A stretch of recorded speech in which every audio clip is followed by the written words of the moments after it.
কিয়ামতের ভয়াবহতম দিনে আমরা কিভাবে নবী সাল্লাল্লাহু আলাইহি সাল্লামের সুপারিশ এবং বিভিন্ন পাওয়ারফুল আমলের সুপারিশ, কার্যকর সুপারিশ আমরা লাভ করতে পারবো, সে বিষয়ে আপনাদের সঙ্গে 6টি বিষয় শেয়ার করতে চাই কোরআন এবং সুন্নাহর আলোকে, যে আমলগুলোর মাধ্যমে আমরা প্রত্যেকে কিয়ামতের ময়দানে আল্লাহ সুবহানাহু ওয়া তাআলার দরবারে পাওয়ারফুল এবং কার্যকর সুপারিশ আমরা লাভ করব। তার সবচাইতে শক্তিশালী সুপারিশ হলো স্বয়ং নবী সাল্লাল্লাহু আলাইহি সাল্লামের সুপারিশ। নবী সাল্লাল্লাহু আলাইহি সাল্লামের সুপারিশ লাভের জন্য প্রথম যে আমলটি করতে হবে সেটি হলো তাওহীদকে নিজের মাঝে পরিপূর্ণভাবে বিশুদ্ধ রূপে প্রতিষ্ঠা করতে হবে। শিরক এবং শিরকের কোনো আলামত থেকে, চিহ্ন লেশ থেকে, বড় শিরক এবং ছোট শিরক সবকিছু থেকে নিজেকে পরিচ্ছন্ন পবিত্র করে নিজের তাওহীদকে মজবুত করতে হবে। অন্তরের গভীর থেকে খালেসভাবে লা ইলাহা ইল্লাল্লাহ এ বাক্যের উচ্চারণ করতে হবে, বলতে হবে, স্বীকারোক্তি দিতে হবে। নবী সাল্লাল্লাহু আলাইহি সাল্লাম বলেন, আসআদুন নাসি বিশাফাআতি ইয়াউমাল কিয়ামাতি মান ক্বালা লা ইলাহা ইল্লাল্লাহ মুখলিসাম মিন কলবিহি, যেটি সহিহ বুখারীতে বর্ণিত হয়েছে।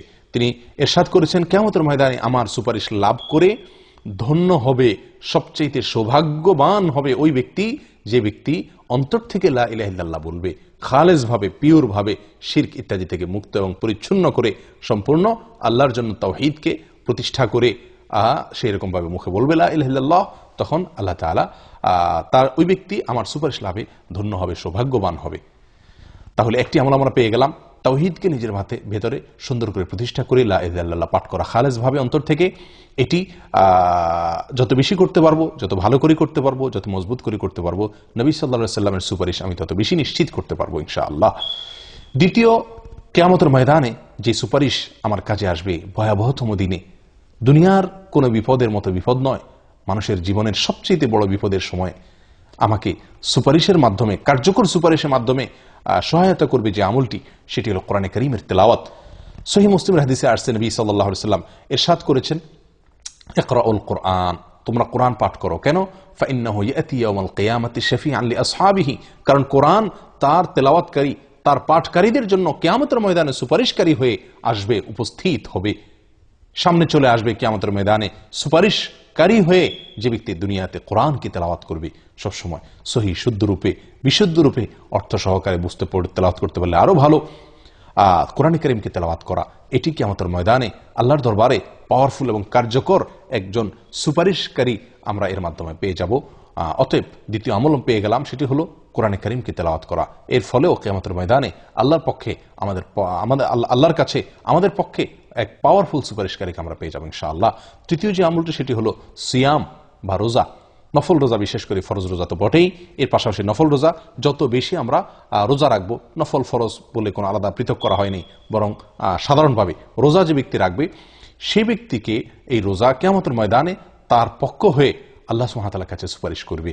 মুসনাদ আহমদের হাদিসে আসছে, নবী সাল্লাল্লাহু আলাইহি সাল্লাম বলেছেন, আস-সিয়াম ওয়াল কুরআনু ইয়াশফাআন লিল আবদ, বান্দার জন্য সিয়াম, রোজা এবং কোরআন এই দুটি বিষয় সুপারিশ করবে কিয়ামতের দিন। ইয়াকুল সিয়াম, সিয়াম বলবে, রোজা বলবে, এই রব্বি, হে আমার রব, মানাতুহু আত-তাআম ওয়াশ শাহওয়াত, তাকে আমি খাদ্য এবং শাহওয়াত, তার প্রবৃত্তির চাহিদা, এগুলো থেকে আমি তাকে দূরে রেখেছিলাম দিনের বেলায়। ফাশাফা'নি বিহি, অতএব ফিহি, তার ব্যাপারে আমার সুপারিশ আপনি গ্রহণ করুন আল্লাহ। কোরআন বলবে, ওয়ায়াকুলুল কোরআন মানাতুহু আন-নাওমা বিল-লাইল ফাশাফা'নি ফিহি, কোরআন বলবে, আল্লাহ রাতের বেলা আমি তাকে ঘুমোতে দেইনি, সে জেগে জেগে আমার তেলাওয়াত করেছে, তেলাওয়াত শুনেছে, আমাকে নিয়ে সে ব্যস্ত ছিল, অতএব আমার সুপারিশ তার ব্যাপারে, তার পক্ষ হয়ে আমার সুপারিশকে আপনি গ্রহণ করুন। এবং নবী সাল্লাল্লাহু আলাইহি সাল্লাম বলেন, ক্বাল ফায়ুশাফাআন, আল্লাহর পক্ষ থেকে তাদের উভয়ের সুপারিশকে গ্রহণ করা হবে। অতএব সম্মানিত ভাই বোনেরা, আসুন কোরআন কারীমকে তেলাওয়াত করি এবং সিয়ামকে খুব গুরুত্বের সাথে সিয়ামকে পালন করি। রমজান মাসের সিয়াম অবশ্যই, আর সম্ভব হলে নফল সিয়ামও মানুষের জন্য সুপারিশ করে। 3 নম্বর আমরা আমল পেয়ে গেলাম। চতুর্থ যে আমলটি আল্লাহ সুবহানাহু ওয়া তাআলার কাছে কিয়ামতের দিন আমাদের পক্ষ হয়ে সুপারিশ করার জন্য আমাদেরকে উপযুক্ত করবে সেটি হলো, এবং এই সুপারিশ স্বয়ং নবী সাল্লাল্লাহু আলাইহি সাল্লামের সুপারিশ, সেটি হলো আযান। আযানের পরের যে দোয়া আছে সে দোয়া পাঠ করা।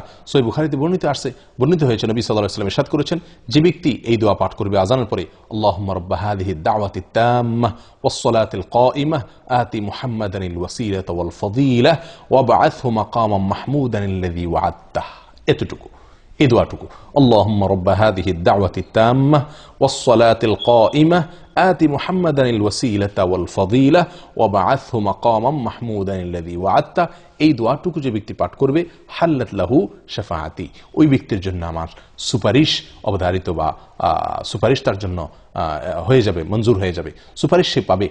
তাহলে এই হাদিস থেকে আমরা জানতে পারলাম, যদি আজানের পরে নিয়মিত আপনি এই দোয়া পাঠ করেন এবং আপনার মাথায় অবশ্যই এটা থাকা ভালো উচিত যে আমি এই দোয়া পাঠ করার মাধ্যমে নবী সাল্লাল্লাহু আলাইহি ওয়াসাল্লামের সুপারিশকে আমাদের ময়দানে পাবো, অতএব এই দোয়া পাঠ করা। 4 নম্বর আমরা আমল পেয়ে গেলাম, যেটি সহিহ বুখারীতে বর্ণিত হয়েছে। 5 নম্বর যেটি সহিহ মুসলিমে বর্ণিত হয়েছে, নবী সাল্লাল্লাহু আলাইহি ওয়াসাল্লাম ইরশাদ করেছেন, মদিনার কষ্টকে উপেক্ষা করে, মদিনার কষ্টকে সহ্য করে, মদিনার শহর ত্যাগ না করে যে ব্যক্তি মদিনায় বসবাস করবে, অবস্থান করবে, মদিনার কষ্টকে হজম করবে, সবর করবে, এটাকে সহ্য করবে নবী সাল্লাল্লাহু আলাইহি ওয়াসাল্লামের মহব্বতে, ভালোবাসায় এবং এই হাদিসের দিকে লক্ষ্য করে, ওই ব্যক্তির জন্য নবী সাল্লাল্লাহু আলাইহি ওয়াসাল্লাম কিয়ামতের দিন সুপারিশকারী হয়ে বা তার পক্ষে সাক্ষী হয়ে নবী সাল্লাল্লাহু আলাইহি ওয়াসাল্লাম স্বয়ং নিজে উপস্থিত হয়ে যাবেন। অতএব মদিনার কষ্ট করে বসবাস করতে পারা, এটিও আমাকে নবী সাল্লাল্লাহু আলাইহি ওয়াসাল্লামের সুপারিশ পাইয়ে দিবে। আবু সাঈদ খুদরী রাদিয়াল্লাহু তাআলার কাছে এক ব্যক্তি একবার মদিনার কঠিন একটি সময়ে মদিনার শহর ত্যাগের বিষয়ে পরামর্শ নিতে আসলেন। তখন তিনি বললেন, তোমাকে এই পরামর্শ তো আমি দিতে পারি না, এটা আমার জন্য কঠিন, কারণ আমি নবী সাল্লাল্লাহু আলাইহি ওয়াসাল্লামকে বলতে শুনেছি এই কথা, যে তিনি বলেছেন, যে ব্যক্তি মদিনার কষ্টকে উপেক্ষা করে মদিনার সমস্ত অসুবিধাগুলোকে সবর করে যে ব্যক্তি থাকবে এবং মদিনাতে মারা যাবে, সে ব্যক্তির জন্য আমি কিয়ামতের ময়দানে সুপারিশ করব এবং অথবা সাক্ষী হয়ে তার জন্য আমি আল্লাহর দরবারে উপস্থিত হব। তাহলে 5 নম্বর আমল আমরা পেয়ে গেলাম। 6 নম্বর হলো অধিক পরিমাণে সিজদা করা। অধিক পরিমাণে সিজদা করা মুসনাদ আহমদের হাদিসে বর্ণিত হয়েছে, নবী সাল্লাল্লাহু আলাইহি ওয়াসাল্লামের একজন সেবক, যিনি তার খেদমত করতেন, হুজুর পানিটা নিয়ে অগ্রসর আগায় দিতেন, তিনি এবং সহিহ মুসলিমের ভিতরে পাশাপাশি এক ধরনের হাদিস এসেছে, তিনি নবী সাল্লাল্লাহু আলাইহি ওয়াসাল্লামের কাছে একবার যখন ছিলেন, নবী সাল্লাল্লাহু আলাইহি ওয়াসাল্লাম তাকে বললেন, তুমি আমার কাছে কোনো চাওয়ার আছে কিনা, তোমার যদি থাকে তাহলে পেশ করতে পারো। তখন লোকটি বলল, ইয়া রাসূলুল্লাহ, আমি আপনার কাছে, তখন তিনি বললেন, আমি আপনার কাছে চাই কিয়ামতের ময়দানে আপনি আমার জন্য সুপারিশ করবেন। নবী সাল্লাল্লাহু আলাইহি ওয়াসাল্লাম তাকে বললেন যে, ফাআইন্নি বিকাসরাতি সুজুদ, বেশি বেশি করে সিজদার মাধ্যমে, অর্থাৎ বেশি বেশি নফল সালাত পড়ার মাধ্যমে তুমি আমাকে সাহায্য করো, সহযোগিতা করো, যেন আমি তোমার জন্য সুপারিশ করতে পারি। তাহলে বেশি বেশি সিজদা করা। আসুন আমরা আবারও এক নজরে জেনে নেই যে কোন কোন আমলগুলো আমাদেরকে কিয়ামতের ময়দানে নবী সাল্লাল্লাহু আলাইহি ওয়াসাল্লামের সুপারিশ এবং বিভিন্ন পাওয়ারফুল আমলের কার্যকর এবং গ্রহণযোগ্য নিশ্চিত সুপারিশ আমরা লাভ করতে পারবো, যাদের সুপারিশ গ্রহণযোগ্য হবে আল্লাহর দরবারে। সেটি হলো প্রায় 6টি আমলের কথা যেটি উল্লেখ করলাম। তার প্রথম হলো তাওহীদকে প্রতিষ্ঠা করে ইখলাসের সঙ্গে অন্তর থেকে খালেসভাবে লা ইলাহা ইল্লাল্লাহ বলা, তাওহীদের বাক্যের স্বীকারোক্তি দেওয়া। 2 নম্বর হলো কোরআনে কারীমকে বেশি বেশি করে পাঠ করা সুন্দর শুদ্ধভাবে। 3 নম্বর হলো সিয়াম পালন করা, এটিও সিয়ামের সুপারিশের উপযুক্ত আমাদেরকে করে দিবে। এবং 4 নম্বর হলো আজানের পরে নবী সাল্লাল্লাহু আলাইহি ওয়াসাল্লামের জন্য দোয়ামূলক যে দোয়া রয়েছে, আল্লাহুম্মা রাব্বা হাযিহিদ দাওয়াতিত তাম্মাহ, এই দোয়াটি পাঠ করা। 5 নম্বর হলো মদিনার কষ্ট উপেক্ষা করে যদি সেখানে বসবাস করার সুযোগ থাকে, সেখানে বসবাস করা মৃত্যু পর্যন্ত।